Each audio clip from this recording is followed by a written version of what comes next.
Welcome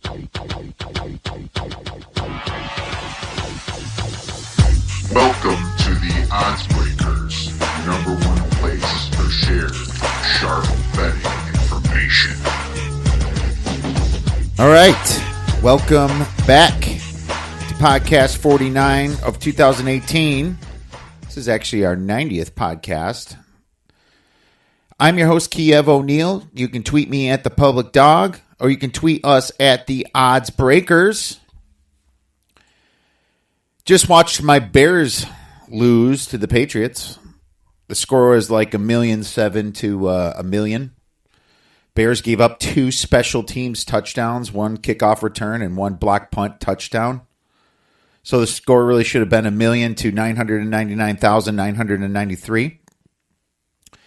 But either way, the Bears, they need to learn how to finish against good teams and on the road because they can't. You know, they're young. They're very talented. Mitch is just, a little bit erratic. God, that Hail Mary pass at the end, though. Kevin White cut it on the one, couldn't get in.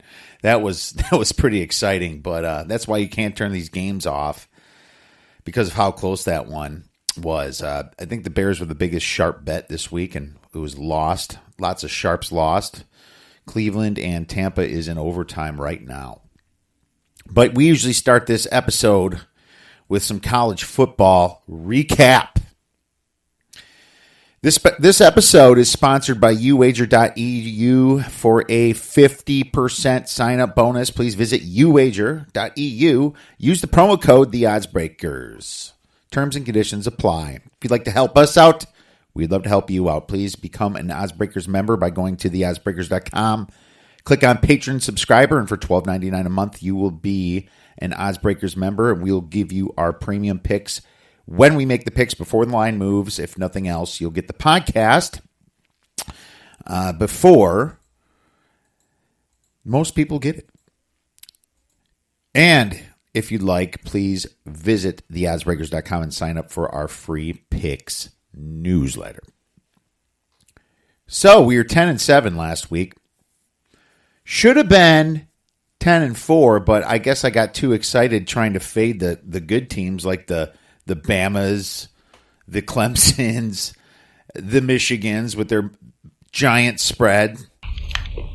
Oh, idiot. Yeah, pretty much. Idiot. That's what I was. But we'll take what we got.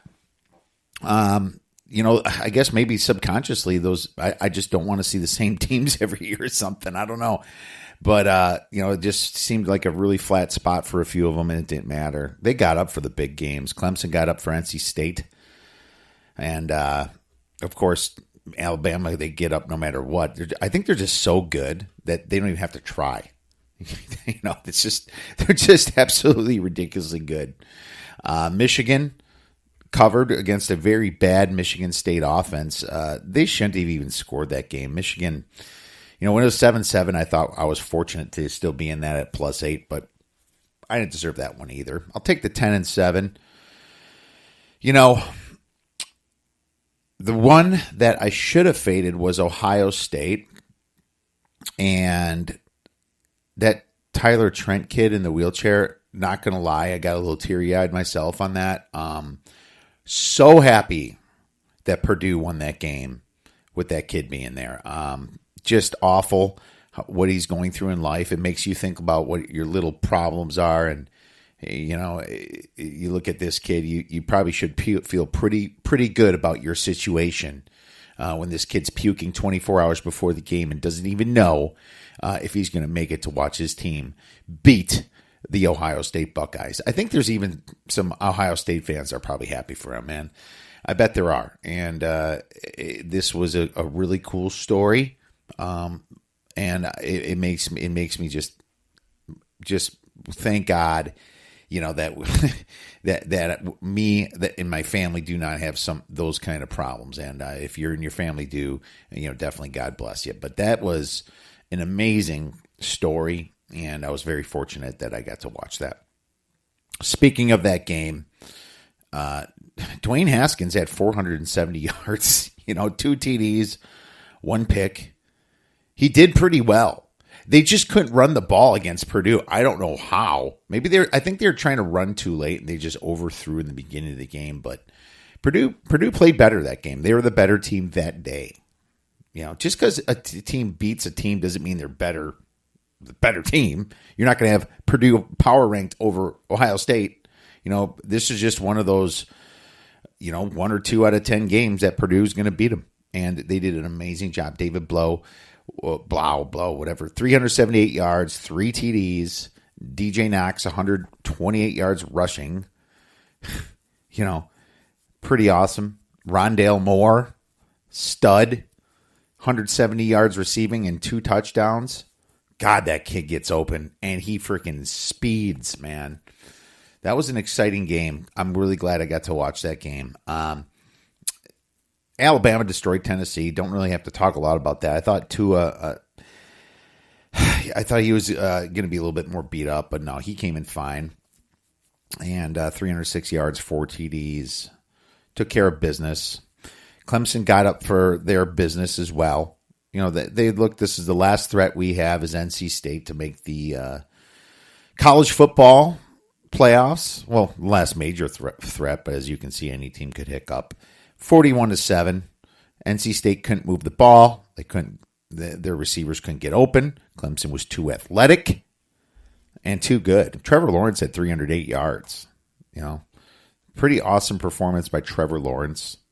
Hell, Clemson, not even one running back had over 39 yards. Jeez, they pretty much threw the ball and beat them throughout the air. They're like, you know what? NC State, we see your 3.7 rushing yards per game allowed. We're just going to throw the ball over you, and they did. That's why you see NC State beat up a team like Virginia that doesn't throw the ball but rushes it well, and then they play Clemson, and Clemson throws it all over them. That's what happened. 2 picks for Ryan Finley. Brutal. What else we have? LSU, Mississippi State. LSU destroys them. Lots of sharps on Mississippi State. 19-3. Man, Mississippi State had a few possibilities. Some red zone turnovers.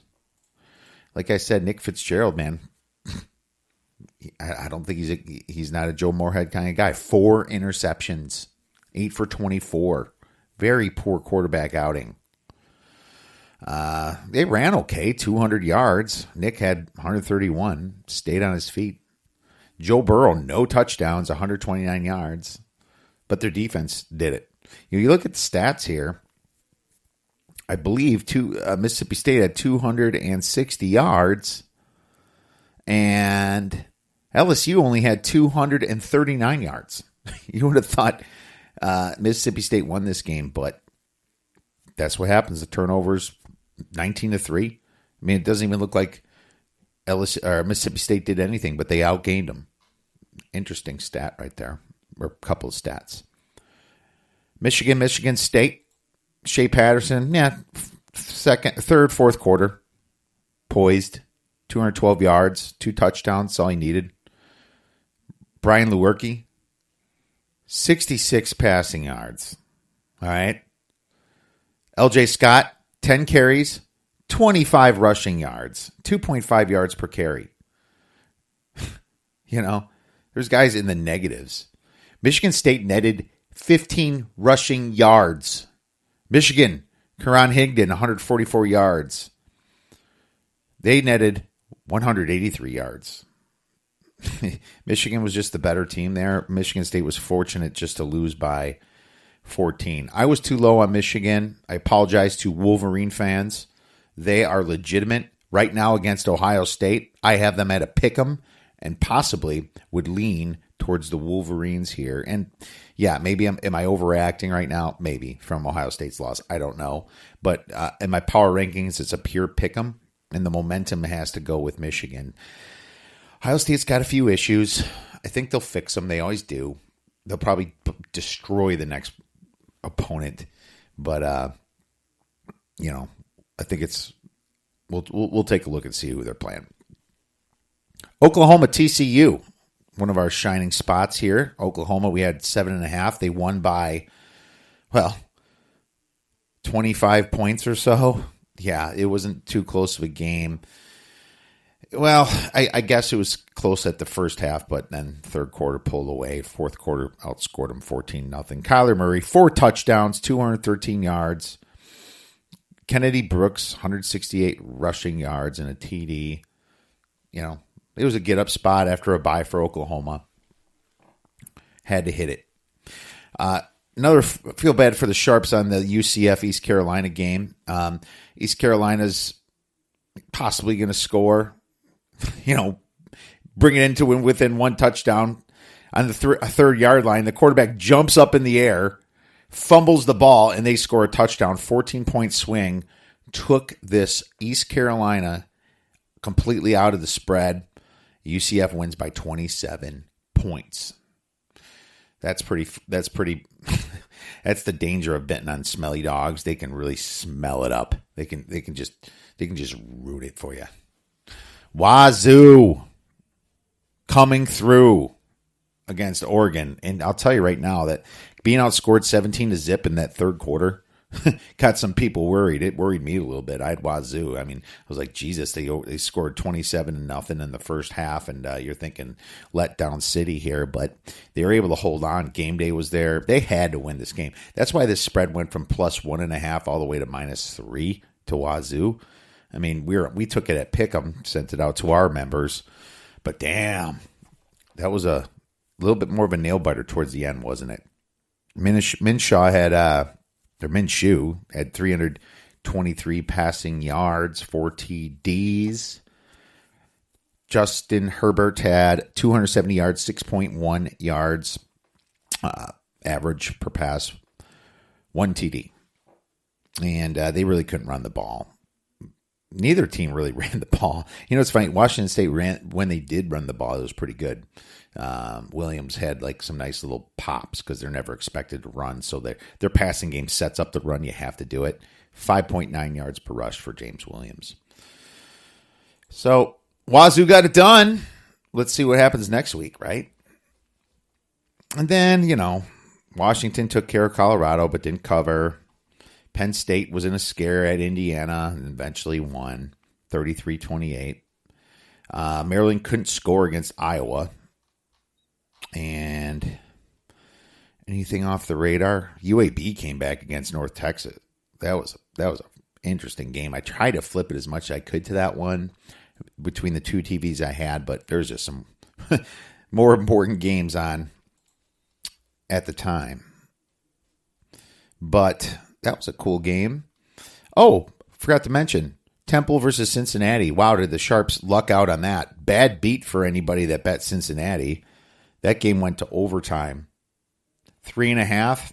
We bought Cincinnati down, or we bought Temple down to 3 because I didn't trust it. And every single Sharp I knew, or podcaster or whatever that I follow, took Temple. And you can see by the money difference. And that was a lucky win because Cincinnati should have covered that game, but overtime screwed it for them, obviously. Stanford took care of ASU on Thursday, or was that Friday? No, it was Thursday. What else we have? Wisconsin versus Illinois. Wisconsin covers 29 points, 49-20, but Illinois is terrible, and they looked better than they should have. They really did. I mean, they had 210 yards rushing against Wisconsin. That's not good. Wisconsin, of course, had 357 rushing yards, but that's Illinois. I mean, Hornibrook had 188 yards, 3 TDs, and 2 picks.